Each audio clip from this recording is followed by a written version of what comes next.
bienvenue sur Jambon Coquillette, un podcast Bubble Mag. Aujourd'hui, nous avons le plaisir de recevoir Anne-Claire Kleindienst qui, après plusieurs années en entreprise, est devenue psychologue formée à la thérapie par le jeu, en hypnothérapie et en discipline positive. Anne-Claire est connue des parents pour ses guides concrets et illustrés avec humour, publiés aux éditions Mango, dont le fameux Petit décodeur illustré de l'enfant en crise. À l'intention des parents, il propose tout un panel d'idées créatives et variées à dégainer au quotidien. Maman de 4 enfants, Anne-Claire nous parle de l'importance de l'autonomie, de son petit dernier hypersensible qui a ébranlé sa confiance en ses qualités de maman, des mécanismes passionnants du cerveau et de la nécessité de maintenir le cadre. Bonjour Anne-Claire. Bonjour Anne-Laure. Alors voici ma première question pour entrer dans le vif du sujet. Est-ce qu'être expert en parentalité est la garantie d'être un bon parent ? J'ai un peu envie de dire oui et non. Oui, c'est une garantie si vraiment on utilise les recherches, toutes les découvertes d'outils, de concepts, toutes les réflexions, tous les jeux de rôle, le travail de décodage pour les expérimenter dans sa vie quotidienne. Oui, alors c'est une garantie. Si par contre on reste dans une expertise un peu hors sol, un peu déconnectée des réalités, là ça peut être vraiment plus problématique. Tu peux nous donner des exemples ? Oui, sur le fait de parfois complètement péter les plombs, pour parler vulgairement. Moi, je sais qu'il y a eu une période où j'étais vraiment déjà très très équipée de cette discipline positive, de cette approche ferme et bienveillante avec les outils de l'autorégulation, de la recherche de solutions, des encouragements, et je me suis quand même retrouvée à rouer mon fils de coups, mon dernier fils Octave adolescent, alors que j'avais tout ça. C'est dire comme parfois les choses peuvent se déconnecter. Et comment as-tu réussi à concilier 4 enfants, ce qui n'est pas rien, et un travail à temps complet ? Ce qui m'a beaucoup aidée, c'est justement le fait de pas pouvoir tout faire pour eux et de travailler progressivement avec eux les étapes de la délégation, c'est-à-dire de leur permettre de prendre des autonomies progressives en fonction de leur âge de développement. Et ça, on a beaucoup bossé dessus, et l'approche en discipline positive m'a beaucoup aidée aussi à développer ça, c'est-à-dire vraiment permettre que des compétences se développent et qu'elles deviennent routinières et que elles ne soient finalement plus un sujet. C'est-à-dire que de la même façon qu'un petit enfant va, à force d'avoir la brosse à dents et le dentifrice en main, rentrer en routine le fait de se brosser les dents, et ben petit à petit de mettre en place ses contributions aux tâches ménagères, voilà, mettre le couvert, desservir, vider le lave-vaisselle, jusqu'à ce que ça devienne des automatismes. Ça suppose une répétition, et ça suppose aussi d'admettre que c'est vraiment un entraînement et une pratique, et aussi d'admettre que l'enfant qui pratique ne va pas faire aussi bien que moi, maman, qui le fait depuis longtemps. Donc quand je mets le fer à repasser en main ou la serpillière dans les mains de mon enfant, j'admets que voilà, que ce sera pas fait comme moi j'aurais voulu qu'il le fasse. Il y a aussi des jours où les enfants oublient ou réchignent à accomplir les tâches du quotidien. Est-ce qu'il est important dans ce cas de rappeler le cadre et de ne pas lâcher ? Oui, alors c'est le cadre de pas lâcher, et en même temps la souplesse de leur permettre aussi de le faire quand c'est OK pour eux de le faire. C'est-à-dire en même temps, il y a ça qui est à faire, hein, et en même temps, je te laisse le faire au moment où c'est OK pour toi, et pas juste tout de suite maintenant quand je te le demande. Mais par contre, j'en ai besoin et je compte sur toi. D'ailleurs, il me vient une petite illustration de ça, là, quand on en parle. C'est le moment où mon dernier fils Octave a eu très très envie d'avoir un chat, et moi j'avais un petit peu moins envie que lui. La motivation il y avait un petit décalage entre sa motivation et la mienne, et on a posé cet élément de contrat dès le départ, c'est que s'il avait un chat, il en était responsable. Sauf que ça, c'est un grand classique de parents, c'est de croire que ça va marcher, et puis de constater ensuite que voilà. Mais du coup, on a vraiment, puis il y a eu un premier chat, puis avec un déménagement, il y a eu un deuxième chat. Donc on a affiné encore un petit peu cette idée-là. C'est que, en fait, la clé de la chose, c'était que je ne fasse pas à sa place. C'est-à-dire que plein de fois, effectivement, mon besoin de remédier à ce problème d'odeur ou de chat qui miaule aurait pu m'amener à m'en occuper, parce que ça aurait été un soulagement en fait pour moi, plus facile, plus efficace, plus immédiat. Et donc la clé, elle était dans mes mains. Pour que lui puisse faire, il fallait que je ne fasse pas. Puis après, moi, je l'ai vu sur un dernier aspect, et ça, j'y avais pas pensé en amont, mais ça m'a bien bluffé de la part de mes enfants. C'est aussi toute la prise d'autonomie sur les sujets plus administratifs. Planifier un voyage, réserver des billets, s'inscrire quelque part, passer un coup de fil, et de finalement, sans s'en rendre compte, voir que en fait, on les accompagne dans cette prise d'autonomie en le faisant pas à leur place, au gré de leur motivation aussi, parce que quand ils ont envie, c'est aussi de leur dire, bah, écoute, t'as envie de le faire, donc vas-y, occupe-t'en.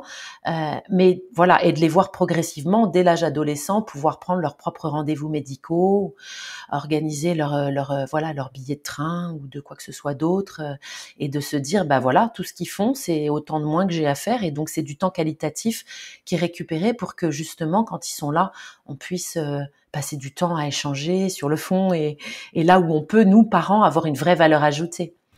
As-tu évolué dans ta façon de voir l'éducation entre ton premier et ton quatrième? Alors chez moi, c'est vrai que nos enfants ont que 7 ans d'écart entre l'aîné et le dernier, à peine. Donc c'est vrai que c'est quand même très rapproché.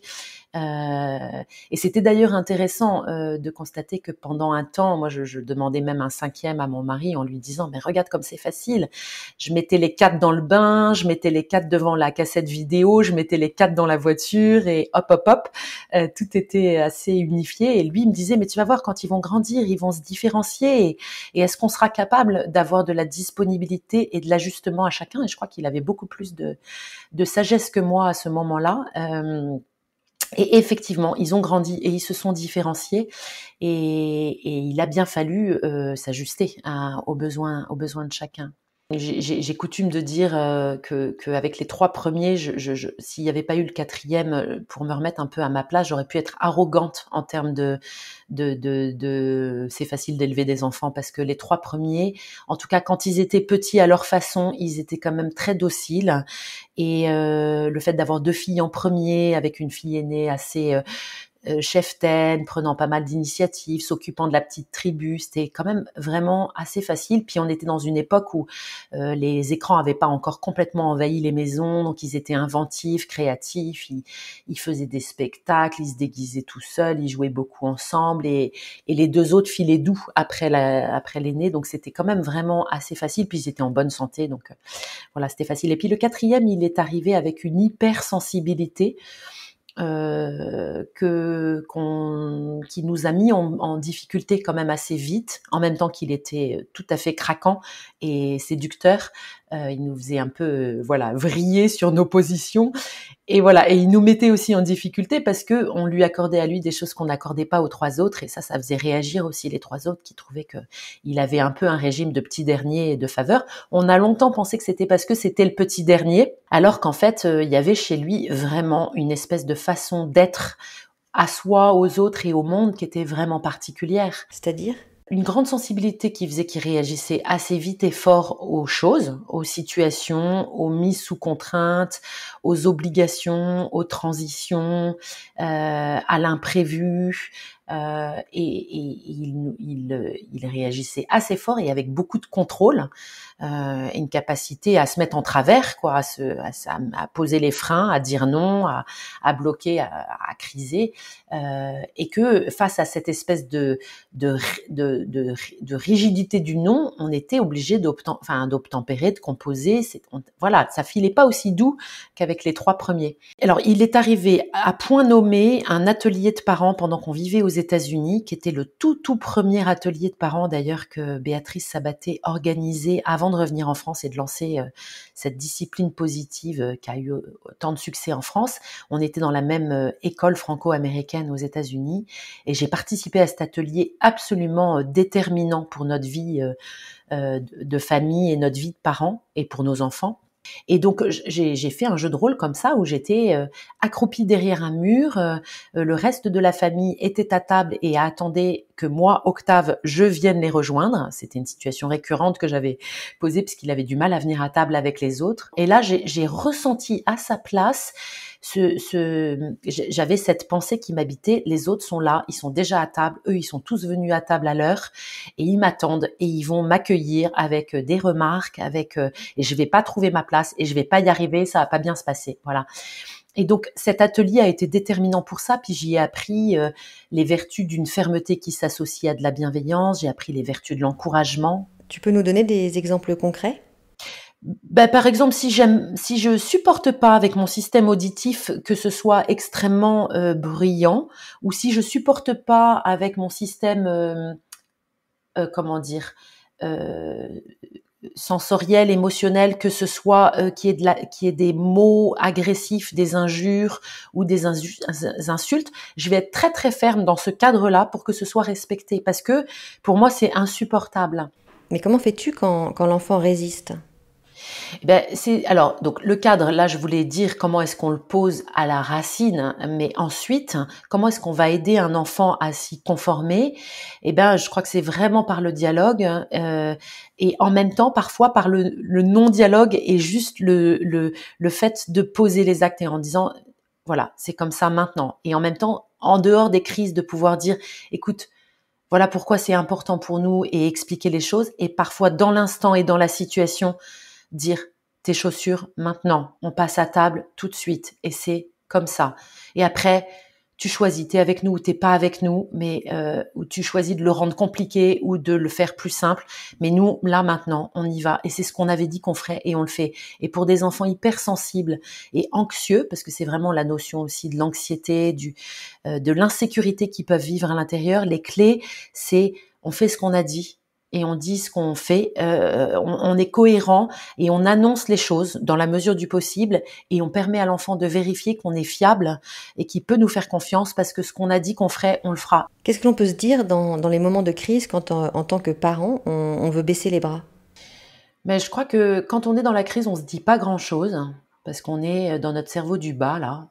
Vraiment l'éclairage du cerveau, je la recommande sous toutes les formes à tous les parents qui ont un peu envie de comprendre. Alors nous, on a beaucoup traité ça dans nos livres, hein, l'enfant en crise, l'ado en crise et maintenant celui qui va sortir là, les parents en crise. Justement, peux-tu expliquer à nos auditeurs les parties du cerveau ?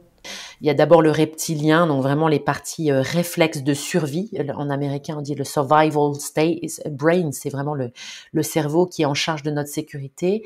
Puis le cerveau limbique, émotionnel, notre CD-ROM, celui qui a enregistré tous nos vécus et toutes nos émotions et toute notre mémoire de vie et tous nos automatismes aussi. Et puis le cerveau, vraiment la partie du néocortex, du cortex préfrontal, avec toutes les fonctions que l'homme seul a, c'est-à-dire la capacité à interagir, à se relier à l'autre, à ajuster, à avoir une moralité, à avoir une spiritualité, à être capable d'être dans le collectif et de progresser et d'apprendre de nos erreurs et ainsi de suite.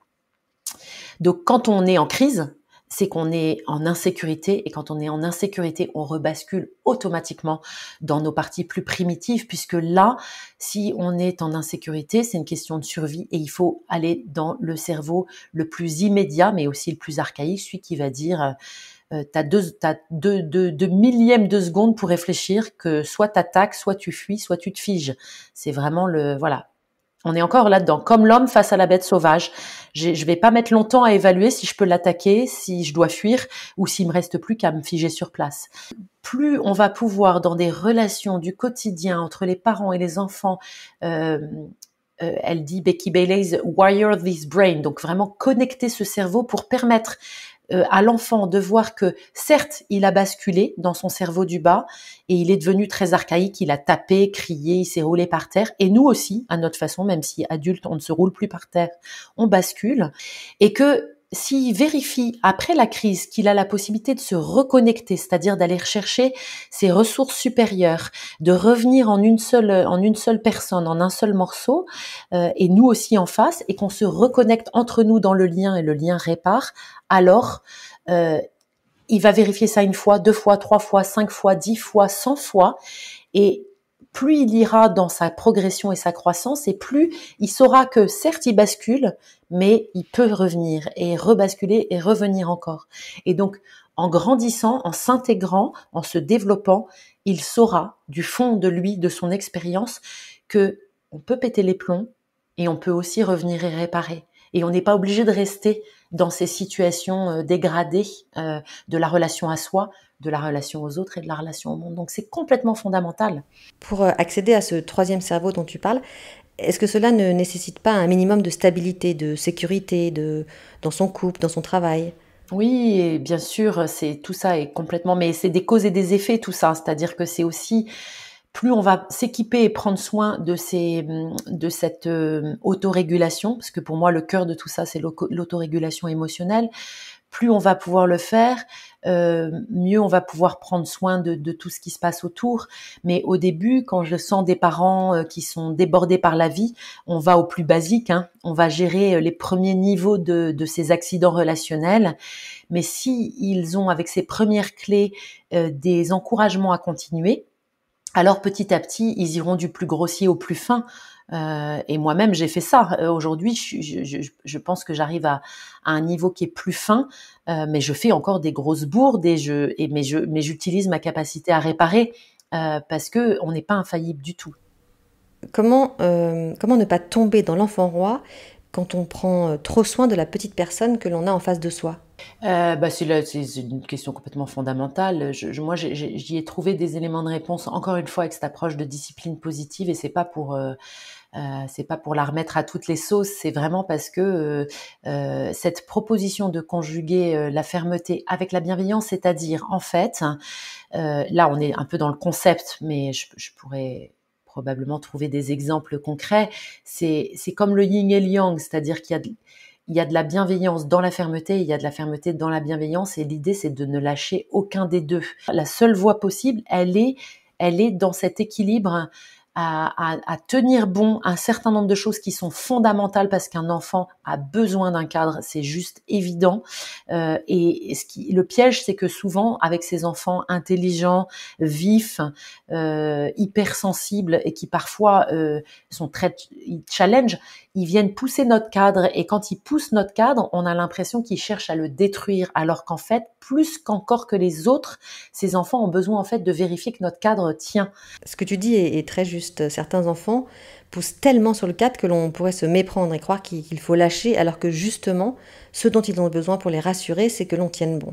Absolument, et c'est le drame de beaucoup de parents qui entendent ces messages d'invitation à la bienveillance et qui, tout à leur honneur, essayent vraiment d'aller dans le sens de leur enfant, mais qui du coup lâchent, ne se respectent plus eux-mêmes, reculent, plient, voire se couchent, et qui ont des enfants qui deviennent des tyrans, véritablement des tyrans, alors qu'ils ont tout fait, ils ont mis toute leur vie, toute leur énergie pour essayer d'être le plus conciliant possible, alors que ces enfants-là ont vraiment besoin d'être rassurés par la tenue du cadre, et c'est très compliqué pour les parents du coup de comprendre que c'est cette solidité, cette fermeté, cette consistance qui va être le plus aidant à leurs enfants. Absolument. Mais il est jamais trop tard pour changer, hein, j'ai vraiment envie de le dire. Quand on le constate, même si l'enfant a grandi, il est encore temps. Parce que les enfants sont résilients et ils répondent, et quand on change la façon de faire, ils ne demandent pas mieux que de retrouver des parents plus consistants, qui se respectent eux-mêmes et qui les respectent dans cette façon d'être. Alors, il est bientôt l'heure de nous séparer, et voici une dernière question. Qu'évoque pour toi le jambon coquillette? C'est la régression, la douce régression, c'est-à-dire la douceur de la coquillette qui glisse, et le jambon qui va avec, et tous les plaisirs de l'enfance. Merci Anne-Claire d'avoir partagé avec nous ces expériences de vie de famille et ces connaissances passionnantes sur le cerveau. Avant de nous séparer, peux-tu nous rappeler le titre de ton prochain livre?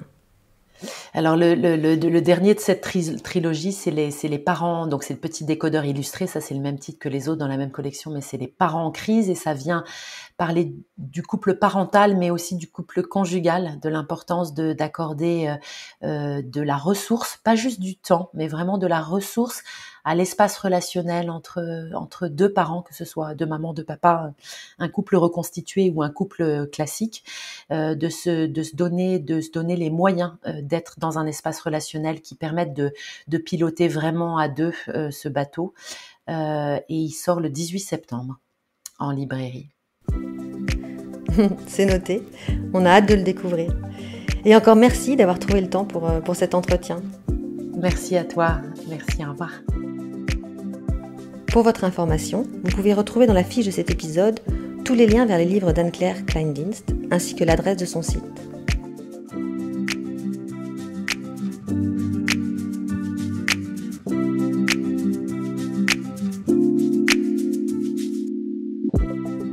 Si vous avez aimé ce podcast, accordez-lui 2 petites minutes pour lui attribuer quelques étoiles et rédiger un commentaire avant de le partager avec votre entourage. À bientôt!